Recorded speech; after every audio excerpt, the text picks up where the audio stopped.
Good evening and welcome to another episode of Apolitically Incorrect Guyana. My name is KIAN Jabour and I have my passport and I can travel outside of Guyana. I am allowed.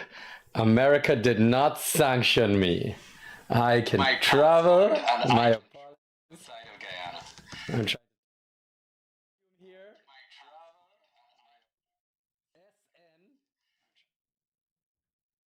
SN SN and volume down. Oh, I think we got it. Okay, good. We're back. Okay, so like I was, I'm gonna have a wonderful time with this show today. We're back. Okay, Robbie, you are killing me right now. SN.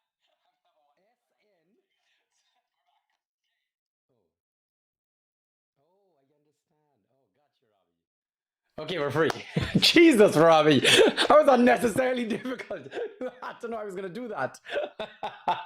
Nonetheless, I'm in a good mood because this is my Guyanese passport, which a lot of you actually, the PPP supporters, don't think I have. I'm going to block out some of my information because, you know, you guys are tricky, but I'm going to show you. That's my picture. All right. I'm a Guyanese citizen. You see that? I'm Guyanese. This is a Guyanese passport. And if I flip through the pages, just to show you guys, if I flip through the pages, all right, all these stamps means I've traveled lots and lots and lots, and none of them have canceled on it, or none of them, you know, say rejected or sanctioned, you know, words like that. I'm lucky that I, you know, have probably made a wise decision and stayed away from corruption and paying government officials to win contracts and, hiding money, fraud, laundering, things like that. I just kind of have stayed away from it. And the truth is, I can still travel. Okay? So, for all of you out there that are having a really wonderful time, thinking, oh my gosh, look how much money I have because, I have friends in the government that are giving me contracts, and I'm building roads and hotels and, bringing in things, that nobody else can and, selling gold and what other big money things, It's just interesting to watch, to be honest with you, because everyone out there is getting sanctioned and wondering to themselves, well, geez, am I going to be next? Because I just paid a kickback to the Ministry of Public Infrastructure and holy, maybe I'm going to get sanctioned for, public corruption, as the Americans call it. But then I think to myself, wait a second, how come all of these business people are getting sanctioned? That's weird, right? Like, how come, the business people that are paying the bribes are getting sanctions, but how come not a lot of government officials are getting sanctioned? That's weird, right? Even though it's public corruption. And then I think to myself, what's logical to me? That I think the government and the PPP, comrades and all the ones at the top there, I think they're just kind of throwing everybody under the bus to save themselves. Because, people can't be corrupt on their own, You're not just throwing money into the offices of government officials and running away. You know what I mean? So the government officials have to be accepting it. So the truth is, it seems to me like somebody ratting somebody out and somebody in trouble. And the fact of the matter is, it appears as if the government just throwing y'all under the bus to save themselves. We've seen two government officials get sanctioned. But I don't know. We're going to see what happens, I guess. And I did my little calculation and I thought to myself, well, listen, how much money are these guys making with corruption, right? Like the corruption that they're paying, like all the money, all the contracts that they're getting, like how much money are they making? And I did my little calculation and stuff like that, and I went, maybe 100 million there, maybe 200 million, maybe even $1 billion Guyana dollars. And then I said to myself, you know what? Nope, that's not worth my freedom. Nope, that's not worth me not being able to travel anywhere in the world. Nope, that's not worth me being on watch lists. Nope, that's not worth me not being able to transfer money from bank accounts and such, into foreign accounts. It's just not worth it to me. I just kind of did when I do the math and stuff, because I have a child, and, I would want my child to travel outside again. I do want my child to, go to university outside again. Just interesting, weird little things like that. But I guess to each their own, right? I guess everybody kind of knows what they have. So let me bring up just the article that kind of have spurred this conversation. Today, one of the news outlets came out with this article, and it reads, breaking news. The United States of America has revoked the visas of the owner of a well-known Guyanese branding company. So the company that does signage, brands shirts, puts up billboards. That's what a branding company does. So, I don't know which one, but anyways, and the owner's entire family. So just to read that again for you clearly, the visas, the American government has revoked the visas of the owner of a well-known Guyanese branding company and the owner's entire family. It is understood that the family has been accused of being deeply involved in public corruption, suspected money laundering, bribery of public officials, and drug smuggling. Well, I mean, that one has taken a wild left turn. But nonetheless, U.S. authorities are aware of allegations linking the company's hefty bribes to officials of and those associated with the National Procurement and Tender Board Administration. You can bring it back to me. The rest of it is just blah, blah, blah. I think that's enough information to say that, well, there is corruption. It's very sad, and people are getting sanctioned. Now, clearly the Americans have an agenda. And I think this brings back a conversation that we had last week. And that last week conversation was, why would America want to sanction government officials and business people for public bribery? Like, why would they want to do that? And, I guess in the position that I am, you kind of have to look at it from as many angles as possible. And when I sit down here and I do my little calculation, do my little logical kind of analysis, I always tell myself, well, right now America's making a lot of money on Guyana, right? Through Exxon. All right. It's just, I made this thing, Robbie. Through Exxon, they're making a lot of money. And when they are sanctioning people for public corruption and bribery, obviously there's government officials receiving this money. So the government of America doesn't want it to look like they're getting involved with politics. So the easiest thing to do is make people scared of bribing government officials. Because the minute you start sanctioning government officials, it becomes a real diplomatic nightmare, right? All of a sudden, I mean, these people are voted in, they're representing the country, they're public officials. So when you just ups and sanction somebody in the government of any country, it becomes a diplomatic issue. And obviously the American government doesn't want to look like they're being biased. They don't want to look like they're persuading things. But what they actually want is stability. What they actually want is for things to be level, for Guyanese to be happy, because the happier Guyanese are, is the more things will stay the same. All right? Think of it as a relationship. If the government was treating us nice and, giving us what we need and want, then we wouldn't need to vote them out. So we would be stable. So there would be no issue of, the government changing and then, there being disruption in the country and then contracts changing because the new government has a different idea. So we're seeking stability. That's the idea. Now, what's interesting about that is if I were to again give it's my opinion, right? Because I don't know, I can't put my head on a block for America's agenda, but America has realized quickly that things in Guyana are not going very well. I mean, it's clear as day, right? We're one of the richest countries in the world per capita, fastest growing.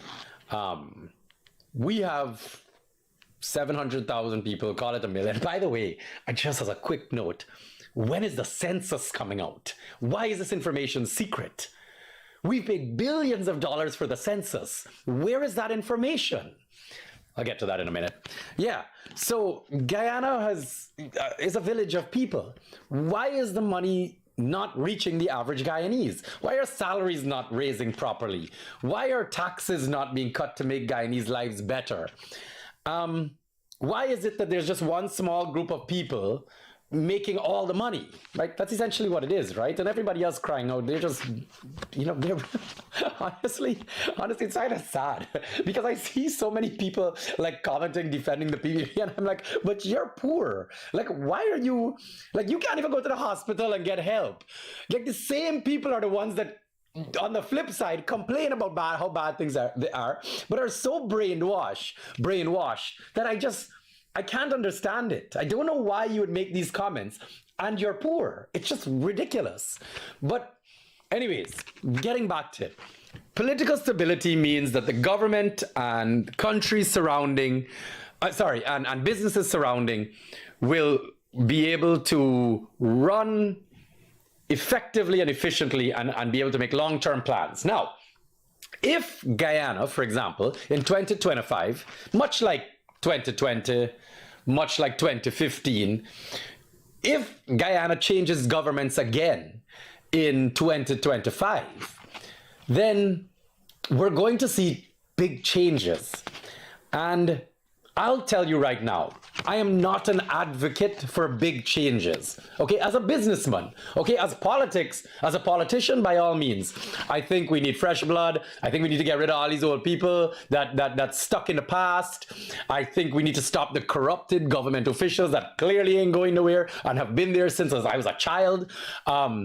But as a businessman, I don't want things to change that much. Now, that's a rock and a hard place, obviously. But what I need is consistency, and I keep going back to that word, I know. And how do I view things on a larger scale to create as much consistency as possible? And I know I'm a stuck record, but it's a minority government. Oh gosh, we had a minority government in 2011, and look what happened. And everybody, the PPP government and all their supporters, like, look at Amelia Falls. Look all that. If it wasn't for them stopping it, we would have had hydropower by now. What they're not saying is that's about in and around the time I started kind of getting involved in politics, kind of in the background, reading up. And what I know is that the reason that was stopped is because they spent billions of Guyanese dollars, billions, which is millions of US dollars, and all they had was a road, a bush road. They just pushed a bush road into the forest, up to a river, and said, this is Amelia Falls Road, and billions of dollars were spent. And so all of a sudden, the minority government came in, and they said, we're not continuing to fund this project. You guys have stolen all of the money. So that's the part they're not telling you, okay? Now, how do we fix that? How do we solve this? Okay? We need national consensus when doing large projects, okay? That's how you solve this. How do we get national consensus? By consultation, okay? And what we've learned is that the government, once they have full power, APNU did the same thing, kept all the power to themselves, didn't talk to nobody, didn't do nothing. And now PPP are doing the same thing again, because it's what they did 20-something years before. And they sat down there and they come into power and they say, we don't need to tell nobody nothing. We don't need to ask no questions. We don't need to get no approval. We just going ahead. And now we're watching, for example, another energy project, which is the gas to energy project. Billions, 400 million US dollars spent. And what do they have to show for it? Nothing. Okay? Again, another shitty road, and then a big area full of sand. It's a construction site. 400 million US dollars. That is mind-boggling. But guess what? Now, I sit down here as a logical person, and I come into, let's say I get into government, into a minority government, and, PPP are running the country, and I sit down here and I say, okay, well, you want a budget, you need more money for the gas to energy project. Let's see what's happened so far. And they bring their books and they can't account for $400 million. Nobody don't know where the money gone. All right. No receipts, no work to physically show the money has been spent. And then they're here asking for more money. I'm sorry. I'm going to look at them and I'm going to say, no, I am not letting you steal or squander, waste more public money. That's not going to happen. So then what? I'm the big bad one for stopping corruption. I'm the bad one. That's how the government twists this. And that's how the PPP and the PNC twist this, because they want full power. Rather than accountability, rather than them say, yes, a minority government will create accountability, it's a good thing because it'll force us to be transparent. No, they don't want that. No. They're going to stop the progress. Nobody's stopping the progress. We're stopping the corruption. Okay? Because yes, we need new energy sources. We need to go back and build a hydro dam. I completely agree. But at the same time, you're not going to steal half the money doing it. Okay, because what I've done, and I could throw a calculation out there for you, all right? I know that with the amount of money that the government wasted on these energy projects, the amount of money that the government steals and wastes on Gaisuko, the amount of money that's stolen and wasted on Guy Oil and GPL, stolen, squandered, GWI, nasty water coming through our pipes. All right? Then the list goes on. The reality is that amount of money that they are stealing can go easily and consistently to lowering PAYE, to lowering VAT, to raising the threshold, okay? To dropping duties on vehicles, because all that money will be kept in the coffers. All that money will now go back into the hands of the people, and it can ease our cost of living. It can ease the burden on the citizens. We don't need to pay such high taxes because the APNU and the PPP not thieving everything. This is not hard to understand, all right? You watching it over and over and over. Corruption, all right? It's too much now. Now, how does a minority government help solve the problem?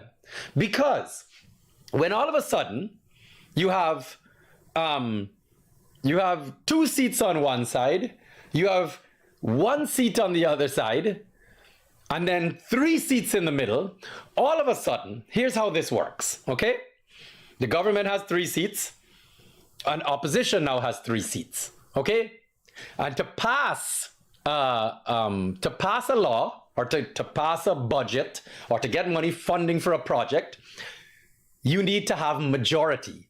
But right now, it's stuck in the middle. Okay, so you're sitting down there saying, oh no, but then if it's stuck in the middle, everything can just get stalled up. No. It can go 2 ways. Okay, me, the one with 1 seat, okay, the third seat in the middle, because that's how it works. It'll 32 seats, and then the 33rd seat in the middle. Okay, remember it's 6 to 5 seats. So that 1 seat has the power. But guess what? Let's say I just decide to remove myself from the equation. Let's say my little 1 seat does the right thing, which I'm going to tell you is a democratic principle and something I hold true. The country, the majority of people in this country don't want that 1 seat to make the decisions. They want the 32 seats and the 32 seats to make the decision. Okay? So guess what? Me and my 1 seat in the 33rd seat in the middle, I just remove myself from the scenario. I say, listen guys, if you want a law passed or a budget passed, here's what you do. You talk to each other. Okay? It's very simple. You don't need my vote. The 2 of you have enough power, 6 to 4 seats, that you guys can make decisions without me. Now, that's the logic of a minority government. Allow these 2 big parties to make decisions together. Then you have a national consensus. And then, when the next election cycle comes around, and I know a lot of you don't like to hear this, but when the PPP gets voted out, or APNU gets voted out, and the government changes, the projects will continue because both sides have already agreed to it. It's that simple. Okay, and guess what? All I had to do was create a balance. That's all. I don't even need to be part of the decision-making process. Okay, I represent 10% of the country. I represent 1% of the country. But guess what? The majority, the 99% of the country, they want PPP and APNU to rule. Half want PPP, half want APNU. And I just sit in the middle. Okay, that's how simple this is. I'm not trying to complicate this for you guys anymore. I'm not trying to create a wild scenario. All we need is accountability in Parliament. And the stealing is going to stop. Okay? And all of a sudden, the projects will continue. So me as a businessman, me as the American government, me as Exxon, all of a sudden, I'm like, oh my gosh, this is a great situation. Because when a contract is signed to do business with Guyana, everybody already agrees. And my business, no matter what happens in politics, my business can continue as is. Okay?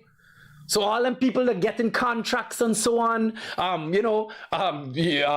branding companies and construction companies, you don't need to worry. There's nothing to worry about, because when APNU go in or PPP go in, nobody can take your contracts away from you. You could keep building the road. You could keep building your hotel, because both sides have already agreed. And all I needed to do was take myself one seat, the third seat down the middle. Ta-da! Progress continues. And the people of the country don't need to worry anymore. Okay? And it don't matter who in government. They can't bully you no more. They can't take your contract away no more. Because guess what? You're accountable. They're transparent. They can't bully you anymore. And now America's watching this, and America's saying, you know what, guys? Clearly we need to make some changes, and we are going to sanction everybody that's doing corruption in Guyana. Okay? Everyone that's corrupt in Guyana, we are going to sanction them. Because the government officials, we can't look like we're getting involved in politics. So guess what we're doing? We're sanctioning the people. So all of you out there that think you're living the high life, think you're collecting contracts, and you're wasting public money, and you're buying vehicle, and you're traveling, and you're building house with your contract money that you should have building road with, well, guess what? The government of America is coming after you. Okay? It is that simple. And then people like me with our Guyanese passport, okay? With our Guyanese passport, okay? I get to travel. I get to have a wonderful life. And guess what? I did not have hundreds of millions of dollars in my account, but guess what? I guess I'm a more content person than the rest of you, okay? Because I don't need hundreds of millions of dollars, all right? I can have a wonderful life, just, working hard in Guyana, running my little business, staying under the radar. I don't even want to be involved in politics. All right? But you guys out there, stop being greedy. Okay? Think long term. Think about your children. All the children now, you want your children to have a nice university education in America or Canada or England or wherever else, because the ABC countries work together, just to let you know. If you want something nice to happen for your family, and here's the kicker, something money can't buy, which is freedom, okay? Then you need to stop. You need to be careful how you tie and bundle and pay in those kickbacks. Because guess what? It's coming to haunt you. We saw all the construction companies about 2 weeks ago get sanctioned. All right? We're watching now they're branching off into other areas of business, branding companies. Okay? So my advice to all of you is be very, very careful out there how you tie and bundle and pay in bribes. Okay? Because them government officials, they throwing you under the bus to save their own ass. Okay? The government, the PPP government right now who collecting those bribes, guess what they doing? Me? Corrupt? The man come and try and pay me. I tell the man no. Guess what? You's the one getting the punishment. All right?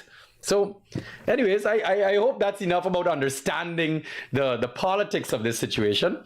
I hope you can understand why and how this scenario can only be solved one way. All right? And then there's going to be the rest of us, because I smile. I am a member of ANUG, and none of us have been sanctioned. We all have our Guyanese passports, and we get to travel. Okay? We get to travel anywhere we want. All right? We just apply for a visa, and we get to do anything we want to. Guess what? I can get approved. I can do anything I want. So if you like traveling, if you like to be a free person, probably stop with the public corruption and try to do something better. All right? I'm going to bring up another big issue in this country. Bigger, maybe equally as big as public corruption, because the truth is, it's not a funny situation. It's a sad, despicable situation, and it is our education system in Guyana. So this week, CSEC results came out and CAPE results came out. All right. So the CXC results have come out. I'm going to ask Robbie to please bring up our CXC results. All right. It's just an article. Robbie, I know what Troy under the boss here by changing the order of things. My apologies. I can't hear you. Nah, you know you gotta do. Yeah. All right, Robbie's gonna bring it up in a second. But what I will say to you guys is the results were horrible, to say the least. I guess I can take my time. Sorry, Robbie. Are you trying to talk to me? Go for it. No, it's not with the results. It's just the article about it. I think it got the chief education officer on the picture. And he's saying trials and tribulations will be learned up and down. You found it? I think it's like the third one. Sorry, guys. My apologies. This is how we do things here. Yes, triumphant challenges. That's the one. Good. We found it. Okay, here it is. All right. So the Ministry of Education released CSEC results, and it says Caribbean Secondary School Examination results for 2024 reveal modest dip in overall pass rate. Modest dip in overall pass rate. Slipping from 67.37 to 63.23. Sorry, 67 to 63, that's a 4%. I mean, almost 5% more children failed. That's not a modest dip. These people are lying. Anyway, by the way, this is a newsroom article, so you know it's state media, you know it's a government information, so they're going to be very calm and tame with it. Nonetheless, here's what my questions were. My question is, where do we start? How about the almost 40% of children that failed CXC outright? 40% of children. 40% of children almost failed. Almost 40% failed CXC. Just a little under, what, 37% failed. Okay? Of children, that's failing outright. That means they failed the examination. And then there's this one is my kicker, because you know I talk about education all the time, and I brought up the CXC, the common entrance results a month or two ago, and now we're talking about this again because I mentioned it then, I'll mention it again. I want to speak about the fact that every single year, almost 6,000 children do not go on to write CXC after common entrance. That means when they finish primary school and they reach common entrance and they write common entrance, in which 60% are failing, they still move into high school, and then over 6,000 of them never finish high school. Over 6,000 children drop out of school between common entrance and CXC. That's disgusting. 6,000 children. And then this is an even more one. And then the next aspect I can talk about is the math and English, where our most fundamental subjects are seeing a decline every year in pass rate. Okay, but don't worry about progress, accept progress. It's blatant lies, blatant lies. Okay, blatant lies. So with that said, I want everyone to please understand that our education system is failing us. Argue it all you want. Almost 60% of children fail math and English at common entrance. And then what just showed there's 40% of them fail CXC. 50% of our country is illiterate. 50% of our country is uneducated, and it is getting worse. How do we expect this country to move forward if half of our population is uneducated and doesn't even finish high school? Where do we go?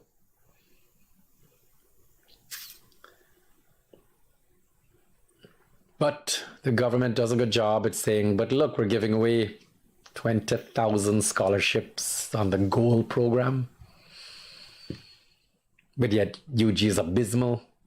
UG is deteriorating. Why not use our money to promote our tertiary education facility? Half the universities in this GOAL program are not even accredited. They're garbage. The joke is we have kids now that are coming with their job applications stating that they graduated from the GOAL program, and half of them can't even read or write. So clearly there's some racket going on somewhere along the line of, I guess, people paying people to do their online courses. I guess that's what's going on.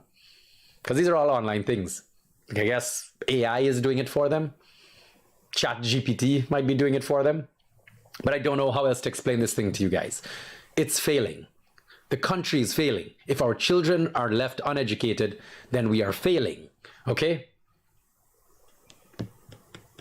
Somebody was throwing some examples at me the other day. So what happened to Spanish in schools? I thought they were supposed to be teaching more Spanish in schools. There was another one. But nonetheless, it's oh, it was IT. Oh, coding. Do you sorry. I just remembered. Coding. Do you guys remember that article? Do you guys remember the president saying that he's starting to teach coding in all the schools? What coding? What coding? With which computers? Which one of we teachers even know to do coding? That is a damn lie. Okay? Not to mention 50% of the children can't even read and write, but you teaching them coding? Say 50% of them can't even speak English, but you teaching them Spanish? What's wrong with you guys? What's wrong with you guys? I can't keep like running in circles on this. It actually makes me super sad every time. I'm just happy that I can be here and at least try to highlight it with you guys. That's how poor it is. That's how awful this situation is. Robbie, I can't explain this anymore. Please go on to the next slide. Anyone you... Oh, I know which one I want. The children. Oh, let's stay on education for a second. I'm going to show you guys this too. Yes. I have a problem with this. This is despicable to me. I'm going to zoom in on this one for you guys. Let me zoom in. Take a look at this picture. These are a whole bunch of little children sitting at a table, doing some nice arts and crafts, and painting a vote PPP sign. Now, that's weird, right? You can come back, Robbie. It's 50% of our education system, our children's education system is failing. And there's a picture of political parties basically creating division right off the bat. That sign says vote PPP. Now these children are what, gonna go into school and says, my mommy tell me vote up, no, they're the better party. No, my mommy tell me vote PPP, they're the better party. Yeah, thieving, and I will beat up one another. What are you talking about? Are you trying to create gang warfare in the schools? What is going on here? That should be illegal. You should not be allowed to burden children with political rhetoric. And I'll say it. I'm going to say it loud and proud for all of you, because I see all the idiots on Facebook, all the little commentators. Oh, but look, Arthur Granger put a bus in green and yellow and put the name at the top. Look, him in doctor. Shut up, you idiot. It's wrong as well. Just because they did something wrong doesn't mean it's okay for you to do something wrong. Are you that stupid? That's terrible. They're both really, really wrong. Why would you do that to children? The children failing in school, can't even write, and you got them painting vote PPP signs? What is wrong with you people? Don't you want better for your children? That's wrong. That's wrong. That's morally wrong. That's so wrong. You can't have little children writing vote PPP on signs. That's indoctrination. Do you know what that does to them? that groups them. You're not teaching inclusivity there. You're teaching division. And then what, you think it's okay because you walk around and say, guys, we're the PPP and we want everyone to vote for us. So that means we're an inclusive government. So that means we're not creating division. That's not how it works. And for all you adults out there, I mean, I know how, Jesus, I can't, you guys are just as uneducated. You guys can't even understand what I'm saying, most of you. You can't see how... But yet you guys do a wonderful job typing. You don't do a wonderful job typing. It's ridiculous how uneducated you are. I mean, it's bad. It's really, really, really, really bad. It's really, really, really bad out there. This is a horrible situation. Children are failing in school more and more. 6,000 children a year dropping out of high school. And yet we got our political parties, our government walking around with paint saying, come little child, paint vote PPP on this paper. And this is the best one and you must always stick to this one. It's disgusting. They're both disgusting. APNU is equally disgusting for painting a whole bus and writing David G. Granger at the top. They're just as disgusting for doing it. All you guys are doing is creating division, and clearly you guys have no care in the world for the people of this country, because all you're doing is creating division. And I guess the tactic is divide and conquer, right? As long as PPP people stay divided from APNU people and everybody divided, the government officials live in a good life, right? That's the logic. Clowns. And everybody here doing it. Robbie, I'm tired talking about this. Please bring up the next one. Anyone you want, to be honest with you. Do you want me to stick my ear back in? Oh, ooh, this is a nice one. Here we go. This one is government prepared to fund gas to energy project if Exim Bank loan not approved. Check deal. Now, let me just read it out quickly, just the rest of it. Excuse me. It says, even as the government awaits the $650 million sought from the United States Export Bank, Exim Bank, for the gas to energy project, and has to date financed about $400 million in lieu of that approval, it is prepared to fund the additional if not approved.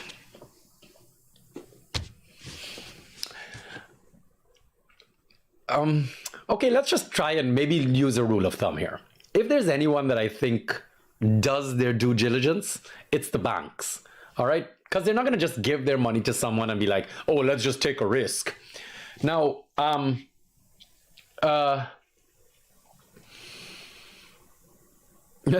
just trying to think where to start. The first thing I guess I want to start with is the fact that no feasibility study has been done here, all right?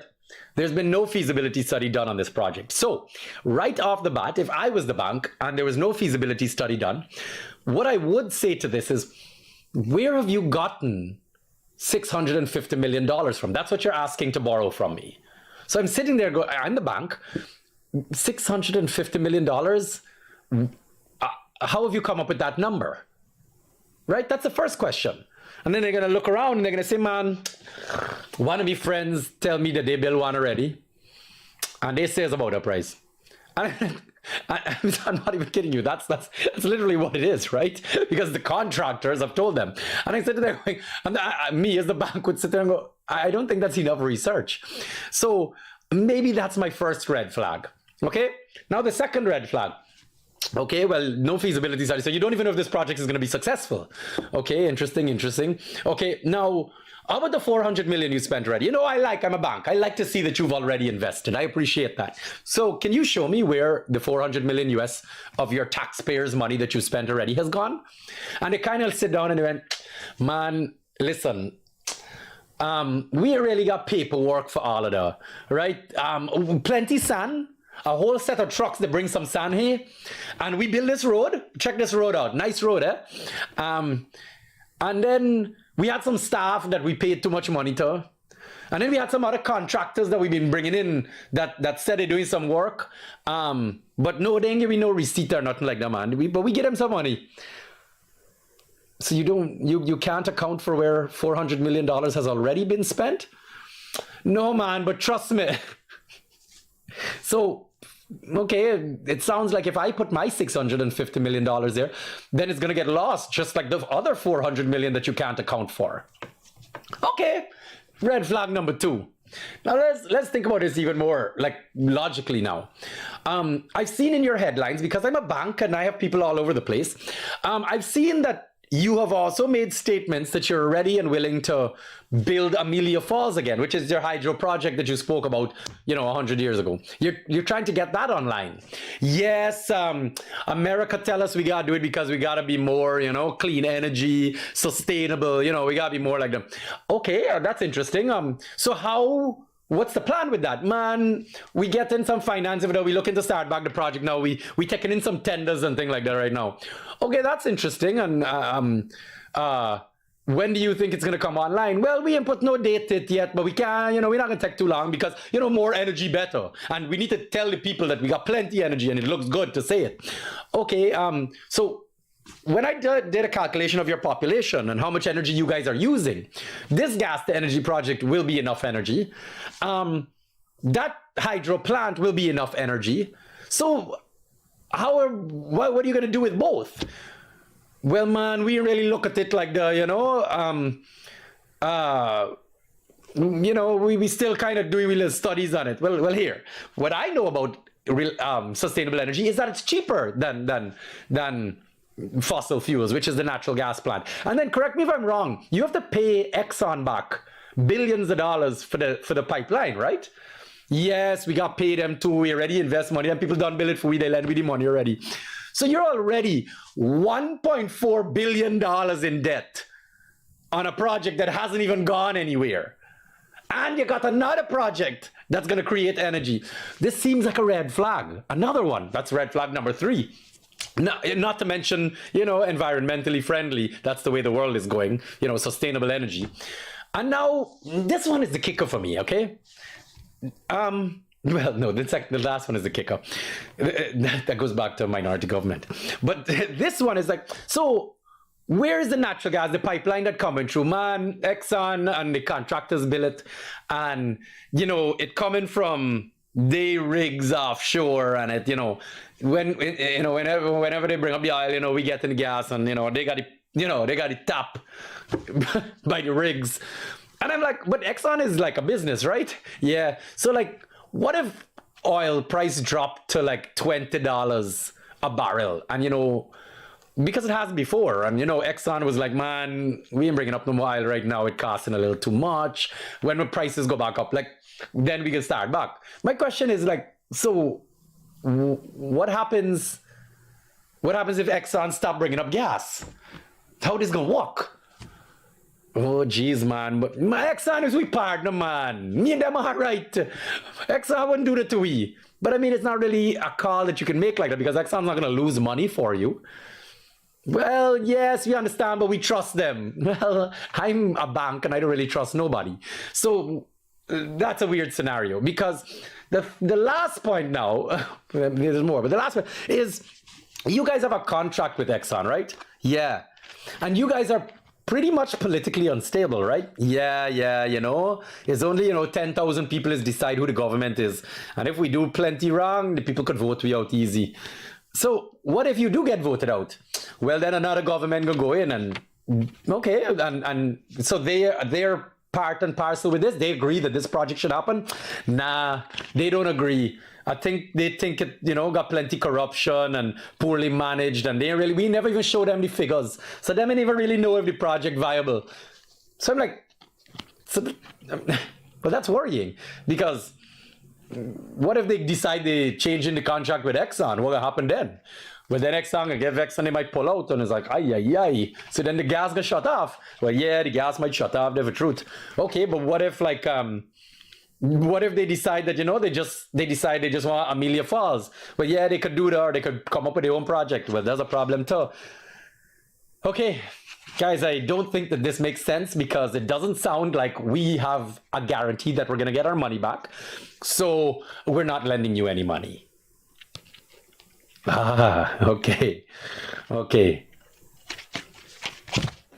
Is that enough information for you guys? And why that's ridiculous? That's madness, right? Just think about it logically. And you know what? I'm going to be the nice stuck record that I am. And I'm going to tell you that if we have a minority government, okay, then guess what? We can see the numbers and we'll all approve. We'll say, you know what? Let's do it. Let's build this gas to energy project because it's going to be great for the country. The people will benefit. You know what? And then I'm in the middle. Okay, now let's go back to the 33rd seat for a second, just to break it down. 32 seats here, 32 seats here, one in the middle. So the PPP say, man, we need this gas to energy project. It's the right thing to do, right? They can help the people of Guyana. And I check the numbers, right? In my 33rd seat, the one seat in the middle. And I said, look at the numbers. And I said, wow, you're right, man. This thing will save us a lot of money. The people will benefit. It can bring down electricity costs. And it is viable. The numbers check out because I did the research from independent organizations. And they said, yes, this is a good project. You know what? Bam. Apnu, how do you feel about it? No. We just want to bring down PPP. We don't want them to get through it. Nothing. Nah, I don't think I agree with you, Apnu. They're wrong about this one. The two of y'all talk, and y'all can't agree, but I agree that PPP is correct on this. We need to continue this gas to shore project. It needs to happen. Ta-ting! Stamp of approval. Signed off. Guess what? Now you have a majority rule, not all by one party. So when the next election comes around, well, APNU will get less seats because everybody in the country has now seen that they only looking to do bad. But me in the middle said, no, I'm not taking their side. I don't like APNU. I don't like PPP. But this is what's best for Guyana. And guess what? I'm not going to win the election. Right? Me with my little one seat, I'm not going to win no election. So the PPP will rule the country or APNU will rule the country, but they won't be able to do it by themselves. They have to talk to everybody and they cannot be corrupt. Because when they bring that proposal for the gas to energy project, I will sit there and say, guys, these numbers wrong. We ain't approving this. Half the money. You can't even show me where my $400 million gone. I'm not approving it until you show me where my $400 million gone already. See how hard that is? It's not. Super duper easy. And I'm trying to explain this to you guys. It's the only logical way for us to move forward. And now we're watching on top of that, the American government clearly not happy with the way things are going and the corruption. So there's clearly corruption. We just have to stop it. And then all the money that we save, we can bring down taxes. Like I said, PAYE, duties on vehicles, a VAT, raise the threshold to $500,000. We can do all kinds of stuff. Okay? Because we got plenty more money. Because they're not thieving all of it. It's that simple, guys. That's how easy this is. We're not asking for hard stuff. Simple. All right? Robbie, set your boy up with another one. Let's see what else we have. Oh, I love this one. This one is actually very funny to me. So here, I'm going to bring this one for you guys. Here we go. This one was from a couple weeks ago. Sorry, I'm trying to steady my hand, guys. Police destroyed ganja worth $2.5 billion with a B. $1 billion near Barby's Bridge. This one. What are you talking about? In this day, I get to laugh with this. This one is a little, I could be a little off with this one. I will, first of all, you can come back to me, Robbie. I will first of all say that I am an advocate for the legalization of marijuana. Is this clear? Okay? Yes, lots of work needs to be done. Lots and lots. Okay? We need to know how to control it. We need to make sure that education programs are put in place. We need to make sure that facilities are set up. Not really just boils down to education. Facilities are set up for control, units in the police, etc., etc. Kind of like how GRA regulates alcohol, similar. Right? So these things need to happen. And again, even down to agriculture. Now, marijuana, ganja, whatever you want to call it, is pretty much taking over the world as, at least first world countries, legalization of it. Because the studies have shown that it's not that different to alcohol. All right? As a matter of fact, in many arguments, it's not as severe as alcohol. Oh, it's a gateway drug and all old people frighten it. But the truth of the matter is, it's not that much worse than alcohol. Look at it. Look at what's going on, right? Alcohol needs to be regulated more. The laws need to be enforced more. The same thing can be done with marijuana. But here's the kicker. Just like how we got DDL and banks making plenty money on alcohol, we can grow farms that can export marijuana across the world to other countries that it's legalized in, and we can make lots and lots of money, okay? And it's just a controlled substance like anything else, like cigarettes, like alcohol. So why is this not happening? The government right now has a majority. Why are they not doing it? Okay? I can hear you guys, all the old people, all the ones stuck in the past. Oh my gosh, this man want, this man want legalize drugs. No, not drugs, marijuana, okay? That's used around the world. And what we're watching happen is, obviously, we're wasting resources. Obviously, we're wasting money. Obviously, there's so much more that can be done. That's just sad to see. It just goes to show how not progressive the government is. Okay? As I said, I'll say it again. I am an advocate for the legalization of marijuana. And I'm sorry to see that this majority government that currently sits here is not in any way, shape, or form caring to get this moving. They had brought out this thing. I remember they brought out this big not legalization, this big forum. Sorry, they changed the laws to decriminalize. But that wasn't even true. Because if you get caught with a joint, they're still sending you to court. They're still arresting you. They're still sending you to court. And then your punishment is you gotta go to counseling or community service. So you're still getting punished. So you haven't done anything because you're still getting arrested. So, sorry, clearly that's just a blatant lie. That was just a headline. And it was nonsense. So I hope to see, again, with a minority government, I will be able to go into parliament, well, not me, my party, ANUG, and we can say, let's go forward with legalization of marijuana. Let's put the systems in place. Let's stop the corruption. Let's make sure that we're doing what's best for all Guyanese. Okay. Robbie, I think we got time for one more. Do we? Oh, that's a bad one. This one is actually super serious. This is the last one for the night, guys, but it's horrible.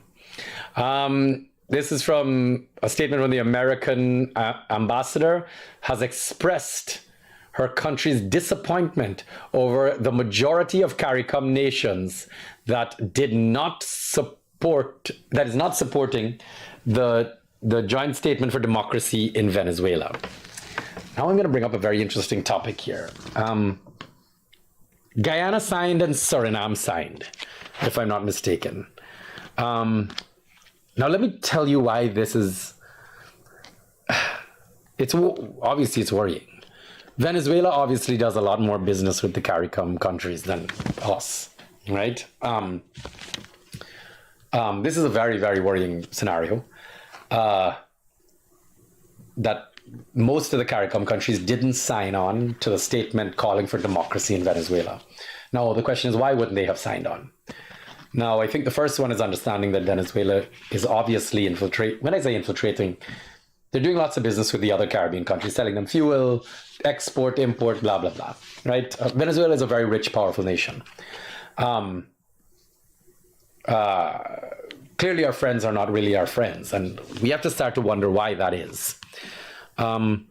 What I have taken notice of, and something that I think is bothering me, and I think this ties into the sanctions, is that clearly the international community is turning on Guyana. Clearly CARICOM itself, because we're the most affected by a lack of democracy in Venezuela, and obviously for our border issues. And what we're noticing now is that that the CARICOM countries seem to be pulling away from Guyana. I've noticed Mia Motley and Rowley and Ralph Gonzalez and all of them seem to be not as cuddly and best friendly with this government as they were at the beginning. And I think that's cause for concern. Obviously, coupled with the sanctions from the Americas, obviously there's more at play here. And I think the corruption that's occurring in Guyana has spilt over now to the international neighboring countries. And I think Guyana is sadly looking at a very rough ride ahead of us. All right, unless we get our shit together. Okay, That's the truth. We have to get our shit together. All right. With that said, I have to close off here, guys. I have been rambling for an hour. Thank you so much for joining me. Please be careful on the roadways this weekend, guys. It is a lot. We had, oh my gosh, there's so many deaths recently. So many, and my heart goes out to everybody that's losing loved ones on the road daily right now. All right. We watch crash after crash after crash. Okay. It's so sad. Guys, please be careful out there. We're not learning. I know the roads are garbage. I know the traffic lights not working. I know there's no signage. I know the roads are poorly built and you're hitting a bump and it busts your tire. I get it. I know how much problems there are on the roads. But because of that, you take the responsibility into your own hands and be careful out there. Please. We can talk about how much the government is not doing to make the roads safer. I get it. We can talk about the corruption in the police force that's causing everybody to drive as fast as they want and do whatever they want, jump traffic lights whenever they want, and they can just pay $5,000 and get away with it. I know that's a problem, but because it's a problem, be more careful. Please, guys. All right? On that note, I am KIAN JABOUR. This is my Guyanese passport. I don't have any sanctions on me because I'm not paying corrupt government officials to win contracts, to make money, and thus my family doesn't need to be sanctioned, okay? And I don't need to get into any trouble because I'm a legit businessman that's trying my best to ensure that it's a level playing field. And because you want your business to grow and continue, my advice to you is don't let the PPP government throw you under the bus. So don't do corrupt things with a corrupt government.